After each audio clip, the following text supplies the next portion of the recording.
નમસ્કાર, સ્વાગત છે આપનું. આપ જોઈ રહ્યા છો ન્યૂઝ 18 ગુજરાતી. હું છું આપની સાથે દીપા શર્મા. પહેલા વાત ભીષણ ગરમીની.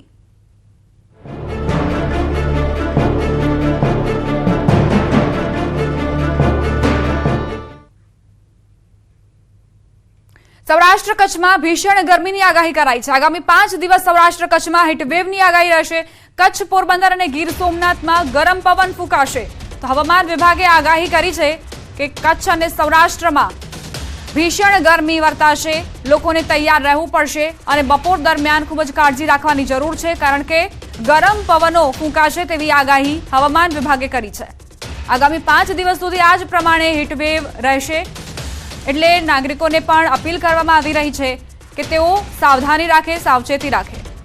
સૌરાષ્ટ્ર કચ્છમાં ભીષણ ગરમીની આગાહી હવામાન વિભાગ તરફથી કરાઈ છે. 5 દિવસ સુધી આ જ પ્રમાણે વાતાવરણ રહેશે. માર્ચના અંતમાં અંગ દજાડતી गर्मी માટે तैयार रहो. आने वाले 5 दिनों के लिए जो फोरकास्ट दिया गया है गुजरात स्टेट के लिए, वो ड्राई वेदर प्रिवेल करेगा और maximum temperature no large change में रहेगा आने वाले 5 दिनों के लिए. और इसके साथ ही हीट वेव की वार्निंग दी गई है सौराष्ट्र और कच्छ रीजन के लिए आने वाले 5 दिनों के लिए. और जो ज़िले हैं जहाँ पे हीट वेव होने के चांसेस है वो ज़िले हैं कच्छ रीजन और उसके बाद गिर सोमनाथ और पोरबंदर हैं, जहां पे आने वाले 5 दिनों में हीट वेव होने के चांसेस हैं. કાળઝાળ ગરમીને લઈ સ્કૂલના સમયમાં બદલાવની માંગ કરાઈ છે. આવતા સપ્તાહથી શાળા સમયમાં ફેરફારનું સૂચન. શાળાનો સમય સવારનો કરવાની રજૂઆત કરાઈ છે. શિક્ષક સંઘે શાળાનો સમય સવારે કરવા માટે રજૂઆત કરી.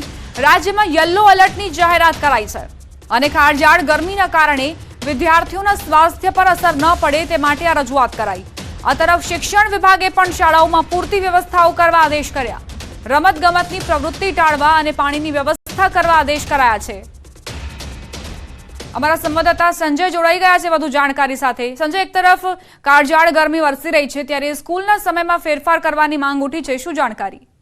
બિલકુલ દીપા, જે પ્રકારે રાજ્યભરમાં આગ ઝરતી ગરમીનો અનુભવ થઈ રહ્યો છે અને જે યલો એલર્ટની આગાહી આગામી 5 દિવસ સુધી કરવામાં આવી છે, હીટ વેવની આગાહી જે કરવામાં આવી છે અને તેને લઈને હવે આગામી સપ્તાહથી શાળાના સમયમાં ફેરફાર કરવાની માંગ ઉઠી છે, સૂચન કરવામાં આવ્યું છે. અખિલ ભારતીય શૈક્ષિક સંઘ દ્વારા આ રજૂઆત કરવામાં આવી છે. આગામી સપ્તાહથી શાળાનો સમય જે છે તે સવારનો કરવાની રજૂઆત કરવામાં આવી છે. ગરમી ના કારણે વિદ્યાર્થીઓના સ્વાસ્થ્ય પર જે છે અસર પડી શકે છે તે પ્રકારની રજૂઆત જે છે તે કરવામાં આવી છે અને તેના પગલે શિક્ષણ વિભાગ દ્વારા શાળાઓમાં પૂરતી વ્યવસ્થા કરવાના આદેશ કરવામાં આવ્યા છે. સાથે સાથે રમત ગમતની જે પ્રવૃત્તિ ટાળવા માટે અને પાણી પૂરતા પ્રમાણમાં પીવાના પાણીની વ્યવસ્થા કરવાના આદેશ પણ કરવામાં આવ્યા છે. એટલે કે જે પ્રકારે હવામાન વિભાગની આગાહી છે, આગામી 5 દિવસ સુધી જે આગ ઝરતી ગરમીની આગાહી કરવામાં આવી છે અને તેને લઈને શાળાના સમયમાં ફેરફાર કરવાની માંગ ઉઠી છે. જી આભાર સંજય, જાણકારી આપવા માટે.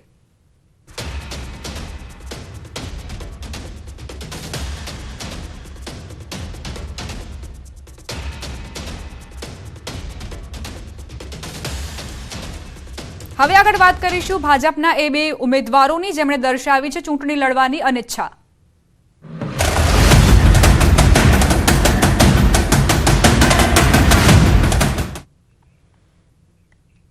ગુજરાતના રાજકારણમાં હીટવેવ જેવી સ્થિતિ સર્જાઈ છે. 2 ભાજપ ઉમેદવારોએ ચૂંટણી લડવાનો જ ઇનકાર કરી દીધો.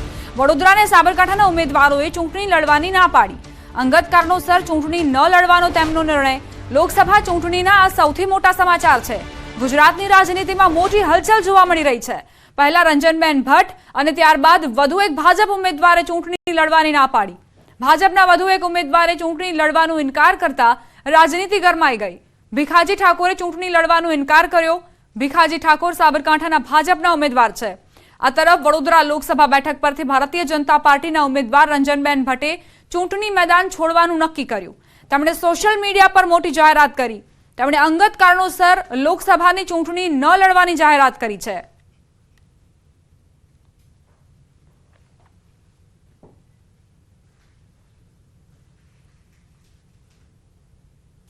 વાકુની જે કંઈ ચાલી રહ્યું છે એ આપ મીડિયાને પણ ખબર છે, મારા વડોદરા લોકોને પણ ખબર છે. એ સદંતર જૂઠું ચલાવવામાં આવ્યું છે, બધાને ખબર છે. તો એમાં મને એમ થયું કે રૂટિન રોજે રોજ જ્યાં સુધી હું ચૂંટણી લડું ત્યાં સુધી આ જ આવ્યા કરે, એના કરતા બેટર છે નથી લડવું. તો મેં મારી ઈચ્છા વ્યક્ત કરી અને સ્ટ્રોંગ મહિલા તરીકે આજે હું નિર્ણય આવો કરી રહી છું. એટલે બિલકુલ મારી આંખમાં આંસુ પણ નથી અને મારી ભારતીય જનતા પાર્ટી અને મારા પ્રધાનમંત્રીનો ખૂબ આભાર માનું છું કે મને 10 વર્ષ મેં વડોદરાની સેવા કરી અને આજે બી મારી પાર્ટી મને નથી કહેતી કે તમે પાછું લઈ લો, હું મારી જાતે મૂકી રહી છું. વડોદરા બેઠકને લઈને મોટા સમાચાર પ્રાપ્ત થઈ રહ્યા છે. વડોદરા બેઠક પર ગાર્ગીબેન દવે પ્રબળ દાવેદાર માનવામાં આવી રહ્યા છે. સૂત્રોએ જાણકારી આપી કે વડોદરાના પૂર્વ કોર્પોરેટર ગાર્ગીબેન દવે, જેમની ઉપર ભાજપ પસંદગીનું કળશ ઢોળી શકે છે.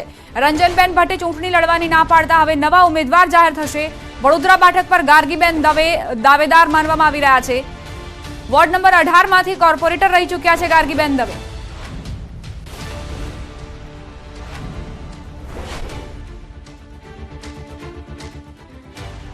આ તરફ રંજનબેનના નિર્ણય પર જ્યોતિ પંડ્યાએ નિવેદન આપ્યું છે. તેમણે કહ્યું કે this is the game of politics. આપણે ઈચ્છીએ છીએ વડોદરાનો વિકાસ થાય. અન્ય પક્ષ સાથે જોડાવાની ચર્ચા પર જ્યોતિબેને પૂર્ણવિરામ મૂક્યું. ભાજપની વિચારધારા સાથે જોડાઈ રહેવાની તેમણે સ્પષ્ટતા કરી. તેમણે કહ્યું, મારું ડીએનએ કેસરી છે અને કેસરી જ રહેશે.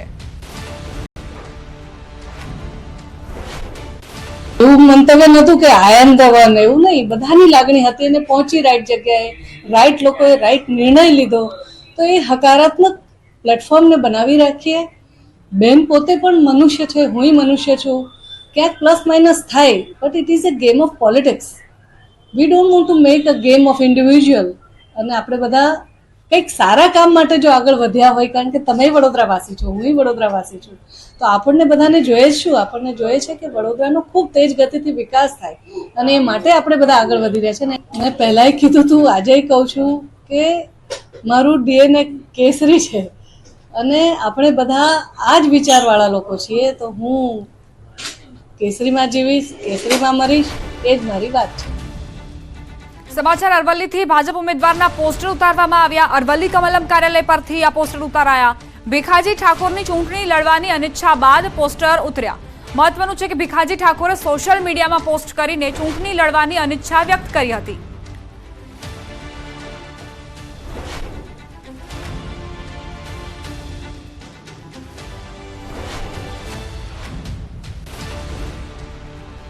તો આ તરફ અરવલ્લી ભાજપ કાર્યાલય પર કાર્યકરો ઉમટ્યા. ભીખાજી ઠાકોરના સમર્થકો મોડાસા કાર્યાલય પર પહોંચ્યા.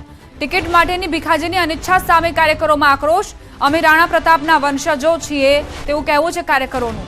અમારા સમાજની માનહાનિ થઈ છે. તો આ પ્રકારની લાગણીઓ વ્યક્ત કરતા તેઓ જોવા મળ્યા. કાર્યકરોમાં ભારે આક્રોશ જોવા મળ્યો. ઠાકોર સમાજ અને ભ્રમિત કરવામાં આવ્યો કે ભાઈ આ તો ઓબીસી સમાજમાં નથી, સરનેમ ડામોર, અમે સરનેમ ડામોરે અમે રાણા પ્રતાપના વંશજો છીએ. તો આ બેઠકમાં ઠાકોર સમાજની વસ્તી વધારે છે, ઠાકોર સમાજના મત અમારા વધારે છે, તો અમારું અવમૂલ્ય કરીશ, અમને માનહાનિ કરીશ.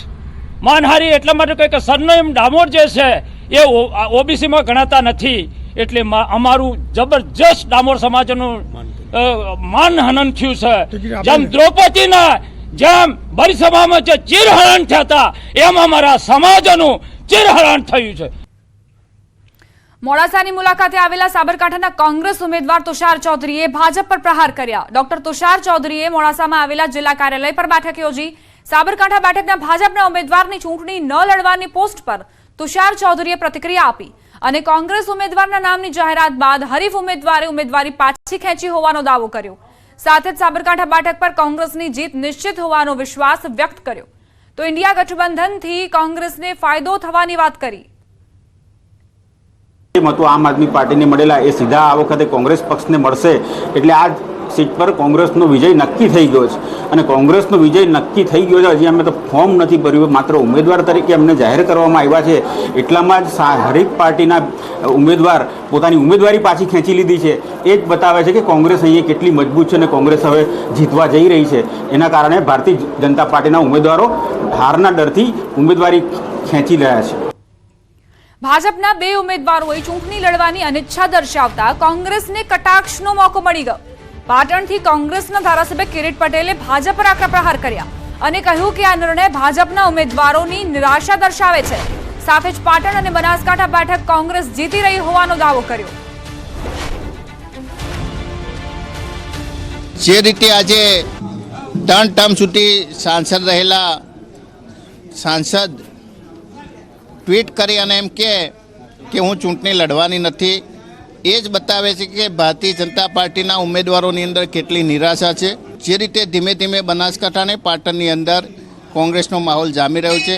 છેલ્લા 2 દિવસથી અમે ચંદનજી સાથે અને ઘેનીબેનને જે રીતે ઝંઝાવતી પ્રવાસ થઈ રહ્યો છે એ જ બતાવે છે કે ભારતીય જનતા પાર્ટીના પગ નીચેથી રેલો નીકળી રહ્યો છે અને આ બંને સીટો એ કોંગ્રેસ ચોક્કસ જીતવાની છે. લોકસભા ચૂંટણીનું બ્યુગલ વાગી ચૂક્યું છે, ત્યારે બનાસકાંઠાના થરાદ ખાતે લોકસભા ઉમેદવાર રેખાબેન ચૌધરીની સભા યોજાઈ. આ સભામાં ભાજપ સમર્થકો મોટી સંખ્યામાં હાજર રહ્યા. રેખાબેન ચૌધરી લોકસભા ચૂંટણીમાં જીતનો વિશ્વાસ વ્યક્ત કર્યો હતો. મને પૂરો વિશ્વાસ છે કે અમે બનાસકાંઠા વતી ભવ્ય વિજય મેળવી 5 લાખથી વધુની લીડ મેળવી અને મોદી સાહેબના ચરણોમાં એક કમળ જરૂરથી દબાવીશું. માત્ર ને માત્ર નરેન્દ્ર મોદી દેશના પ્રધાનમંત્રી થવાના છે, એમાં કોઈને શંકાને સ્થાન નથી. કોંગ્રેસ કઈ દેખાતી નથી. તમને બધાને ખબર છે કે રોજે રોજ મારા જીતેલા ધારાસભ્યો ભાજપમાં કોંગ્રેસ છોડીને મિત્રો આવે. સુરેન્દ્રનગરની વઢવાણ રાજકીય પક્ષના લાગ્યા પોસ્ટર. મકાનની દિવાલ પર રાજકીય પક્ષના પોસ્ટર જોવા મળ્યા. જીઆઈડીસી વિસ્તારમાં આચારસંહિતાનો ભંગ થયો. મદદનીશ ચૂંટણી અધિકારી તેમજ વઢવાણ પ્રાંત અધિકારીને લેખિત રજૂઆત કરાઈ છે.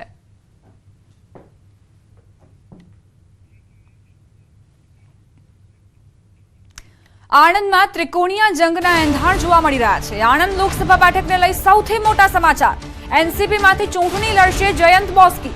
મહત્વની બાબત એ છે કે એનસીપી અને કોંગ્રેસ વચ્ચે ઇન્ડી ગઠબંધન હોવા છતાં ચૂંટણી લડવાની તેમણે જાહેરાત કરી. જયંત પટેલ અગાઉ સારસા અને ઉમરેઠ બેઠકના ધારાસભ્ય રહી ચૂક્યા છે. જયંત પટેલ ઉર્ફે બોસ્કીએ પોતાના સોશિયલ મીડિયા પોસ્ટ મૂકીને આ જાહેરાત કરી. પોસ્ટમાં લખ્યું કે મિત્રો સાથે દગો કેવી રીતે કરવું તે અમને નથી આવડતું, એટલે અમે એકલા હાથે લડીશું. જયંત પટેલ ઉમેદવારી કરે તો કોંગ્રેસના ઉમેદવાર અમિત ચાવડાની મુશ્કેલીઓ વધી શકે છે. આણંદ બેઠક પર લોકસભા ચૂંટણીનો આવનારો જંગ રસપ્રદ બને તેવી શક્યતા.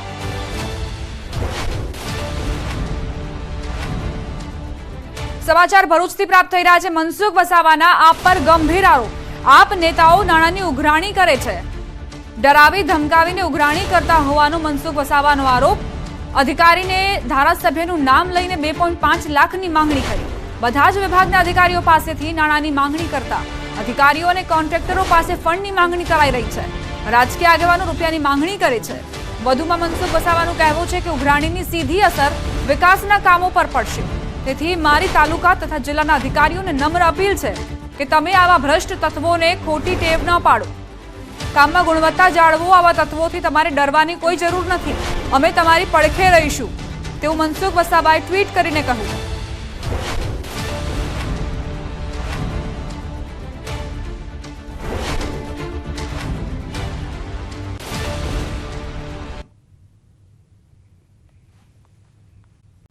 રાજકોટના આટકોટમાંથી કોડીન યુક્ત સિરપની બોટલનો જથ્થો જપ્ત થયો. અશોક ચૌહાણ નામના વ્યક્તિ પાસેથી 2400 જેટલી નશાકારક સિરપની બોટલ કબજે કરાઈ. પોલીસે 4,69,000નો મુદ્દામાલ કબજે કર્યો. રૂરલ સ્પેશિયલ ઓપરેશન ગ્રુપે નશીલી સિરપનો જથ્થો જપ્ત કર્યો. બળદોઈ પાટીએ એક એસન્ટ કાર જેના નંબર છે GJ05CB 5619 તેમાં ચેક કરતા સિરપ કોલ્ડ્રિંક શંકાસ્પદ હાલતમાં બોટલ નંગ 2400 કિંમત ₹3,79,600 એસન્ટ કાર 1 લાખ રૂપિયા આમ ટોટલ મુદ્દામાલ 4,79,600 ની કિંમતનો મુદ્દામાલ કબજે કરવામાં આવેલ છે. અમરેલીના જાફરાબાદમાં સિંહણે 3 કર્મચારીઓ પર હુમલો કરતા વન વિભાગ દોડતું થયું. જાફરાબાદ તાલુકાના લુણસાપુર ગામની સિન્ટેક્સ કંપનીના સિક્યોરિટી ગાર્ડ પર મોડી રાત્રે સિંહના હુમલાની ઘટના બનતા વન વિભાગ સિંહણને પકડવા જતા વન કર્મચારી ઉપર પણ સિંહણે હુમલો કર્યો. સિક્યોરિટી પેટ્રોલિંગ કરી રહ્યા હતા એ દરમિયાન સિંહણ આવી ચડી. હુમલાની જાણ થતાં વન વિભાગની ટીમ પણ આવી પહોંચી. કર્મચારીઓએ જીવના જોખમે સિંહણને ઇન્જેક્શન આપી બેભાન કરીને ત્યારબાદ તેનું રેસ્ક્યુ કરી પાંજરે પૂરી. મિતિયાળા સરપંચનો અમારા સ્ટાફને મેસેજ આવ્યો કે એક સિંહણને કંઈક તકલીફ છે, બીમાર હોય એવું લાગે છે. એટલે અમારો સ્ટાફ સ્થળ પર પહોંચી અને તરત જ અમારી જે ટીમ છે વેટરનરી ડૉક્ટર, અમે રાજુલા રેન્જનો સ્ટાફ, જાફરાબાદ રેન્જનો સ્ટાફ સ્થળ ઉપર પહોંચી અને સિંહણને ટ્રંકવિલાઇઝ કરી અને તાત્કાલિક સિંહણને 1.5 થી 2 કલાકની અંદર અમે રેસ્ક્યુ કરી લીધું છે. કે આવા કાર્યમાં સાહેબે પણ આ બાળકો પર જે એટેક કર્યા, યુવાનો પર જે એટેક કર્યા, એને સાહસ કરીને એને બચાવવાના પ્રયત્ન કર્યા અને એના કારણે સિંહણ પાછળ ગઈ અને એના પછી સિંહણને મને જાણ થતા સિંહણને પછી ઇન્જેક્શન આપી અને એને બેહોશ કરી અને પછી તાત્કાલિક નર્સરીમાં લેતા આવ્યા છે. એટલે આવો બનાવ બન્યો છે. કંઈક માનસિક કંઈક સિંહણ પર એવું કંઈક બીમારી આવી ગઈ છે ને એના કારણે કદાચ આવું મારા જાણમાં આવ્યું છે. ત્યારે આવું બને. વલસાડમાં ફરી એક વખત દીપડો લટાર મારતો કેમેરામાં કેદ થયો. ધોળિયાવા નજીક અડધી રાત્રે દીપડો લટાર મારતો જોવા મળ્યો, જેમાં તિઘરા ગામના કેટલાક યુવકોએ દીપડાને કેમેરામાં કેદ કર્યો. યુવકોએ વન વિભાગને દીપડા અંગે જાણ કરી. વન વિભાગે પાંજરું ગોઠવી દીપડાને ઝડપવાનો પ્રયાસ હાથ ધર્યો. અવારનવાર અનેક વખત દીપડાની લટારના વિડીયો સામે આવતા લોકોમાં ભયનો માહોલ છવાયો છે.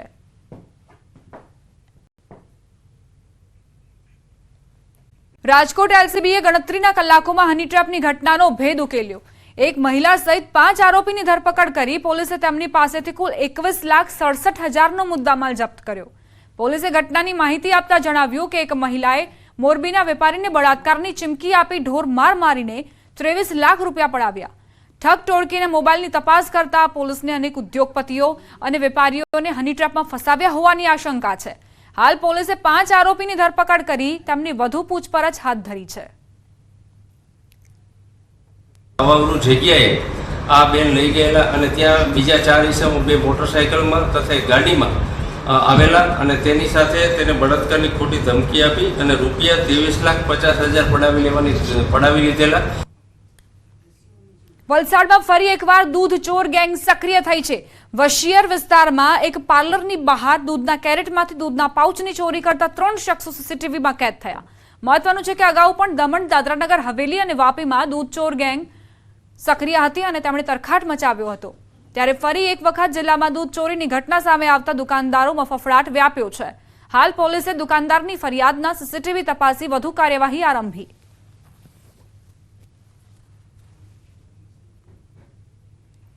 દાહોદમાં તસ્કરોનો તરખાટ વધ્યો છે. ગોદી રોડ પર 2 તસ્કરો ચોરીને અંજામ આપવા મકાનમાં પ્રવેશ્યા. વોરા પરિવાર મસ્જિદમાં જતા તસ્કરોએ મકાનમાં ઘૂસી ચોરી કરવાનો પ્રયત્ન કર્યો, પરંતુ મકાનમાં હાજર બાળકી નીચે આવતા તસ્કરો ભાગી ગયા. સ્થાનિકો દ્વારા પોલીસ પેટ્રોલિંગ વધારવાની માંગ કરાઈ છે. આ રમજાન માસ હોવાથી દર વર્ષે ગોદી રોડ પર આ ચોરીના બનાવ બને જ છે અને એના માટે લોકોએ સતર્ક રહેવાની જરૂર છે અને સાથે સાથે પોલીસ તંત્રએ પણ આમાં સતર્ક રહેવું જોઈએ એવી મારી લાગણી છે કે આ અઠવાડિયામાં ગોદી રોડ પર 3 ચોરીની ઘટના થઈ છે, જેમાં એક ચોર પકડાયો છે અને આજે બીજી આ ઘટના બનેલ છે. હોળીનો તહેવાર ખુશી અને રંગોનો તહેવાર છે, પરંતુ હોળી રમતી ઘણી વસ્તુનું ધ્યાન રાખવું જરૂરી છે. નેચરલ કલર અથવા ફૂલોના પાણીથી ધૂળેટી રમી શકાય, જ્યારે કેમિકલ કલરથી ધૂળેટી રમવાનું ટાળવું જોઈએ. કેમિકલવાળા કલરથી ચામડીને નુકસાન થાય છે. સાથે કેમિકલવાળા રંગોનું દરેક વ્યક્તિ પર રિએક્શન અલગ અલગ આવતું હોય છે, માટે મોઢા પર આ કલરનો ઉપયોગ ટાળવો જોઈએ. આર્ટિફિશિયલ કલર્સ છે એનું રિએક્શન એ માણસની ચામડી પર અલગ અલગ આવતું હોય. તમારા માટે એ મોડેલ લગાવો તો એ કલર સેફ હોઈ શકે, પણ બીજા કોઈ માણસને એનું રિએક્શન આવવાની પૂરેપૂરી શક્યતા હોય છે. એટલે જે કલર લગાવતું હોય, કલર વાપરતું હોય, એ લોકોએ એવો આગ્રહ રાખવો જોઈએ કે તમને કંઈ એની ઇફેક્ટ નથી આવતી. A does not necessarily mean કે it is safe for the opposite person also. એટલે એ ધ્યાનમાં રાખી અને તમારે કલર વાપરવો જોઈએ. સુરેન્દ્રનગરના વઢવાણમાં શહીદ દિવસની અનોખી રીતે ઉજવણી કરવામાં આવી. 80 ફૂટ રોડ પર આવેલ સલૂનના માલિકે અનોખી રીતે શ્રદ્ધાંજલિ આપી. આજના દિવસે હેર કટિંગનું આયોજન કર્યું. હેર કટિંગથી જેટલા રૂપિયા ભેગા થશે તે રૂપિયા શહીદ પરિવારને આપવામાં આવશે. સલૂનના વ્યવસાય સાથે જોડાયેલ 10 લોકો પણ આ સેવાકીય કાર્યમાં જોડાયા હતા. એ જે પણ રકમ આવે તે હું શહીદ પરિવારને તેમના ઘરે જઈને રૂબરૂ જઈને આ પૈસાની રકમ આપું છું. હું લગભગ આ 7 વર્ષથી આ કાર્ય કરું છું. અત્યાર લગીનમાં મેં લગભગ 1.5 લાખ રૂપિયા જેવી રકમ અંદાજિત આપેલી છે. શહીદ દિવસ નિમિત્તે 23 માર્ચના રોજ અહીંયા હેર કટિંગનું આયોજન કરે છે અને જે કાંઈ ફંડ અને ફાળો આવે છે એ શહીદોના પરિવારને મોકલવામાં આવે છે. અને આ શુભ કાર્ય નિમિત્તે હું દર વર્ષે છેલ્લા 2-3 વર્ષથી અહીંયા આવું છું અને વાળ કપાવું છું. આજે આપણે આપણા વીર જવાનો બોર્ડર પર જે પોતાની ફરજ બજાવે છે અને શહીદ થાય છે, તેના કારણે જ આપણે અમન અને શાંતિથી દેશમાં રહી શકીએ છીએ. અને તેમના પરિવારને મદદરૂપ થવા માટે થઈને જે રવિનભાઈ દ્વારા આ કાર્ય કરવામાં આવે છે, જે ખરેખર ખૂબ જ સરાહનીય છે. WHO global traditional medicine centre દ્વારા 19 થી 21 માર્ચ સુધી વૈશ્વિક તકનીકી સંકલન બેઠકનું આયોજન કરાયું. વર્ષ 2023માં ગાંધીનગર ખાતે યોજાયેલ વિશ્વની સૌપ્રથમ WHO global traditional medicine summit દ્વારા નિર્ધારિત કામગીરી માટે કાર્યસૂચિને અનુસરીને વિશ્વના 6 વિવિધ ખંડો પ્રદેશોમાંથી 31 દેશોના 65 નિષ્ણાંતોએ પરામર્શ કર્યું. બેઠકમાં હાલમાં ઉપલબ્ધ આ પ્રકારના સંચયોની સમીક્ષા કરવામાં આવી તેમજ નવો વૈશ્વિક સંચય કરવા માટેનો અવકાશ, પદ્ધતિઓ, ટેકનોલોજી તેમજ સંચાલનનો રિવ્યુ કરવામાં આવ્યો.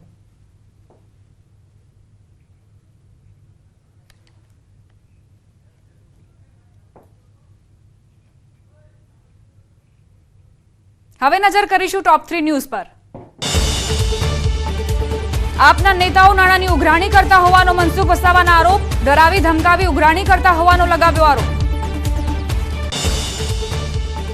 ન્યૂઝ 18 પર ટેલિફોનિક વાતચીતમાં મિતેશ પટેલનો દાવો, કહ્યું ઉમેદવાર બદલવાની વાત અફવા, મને દિલ્હીનું તેડું નથી આવ્યું. દિલ્હીમાં આજે ભાજપની 3જી CECની બેઠક. 8 રાજ્યોના ઉમેદવારોના નામ પર મંથન. પીએમ મોદી, અમિત શાહ અને નડ્ડા રહેશે હાજર.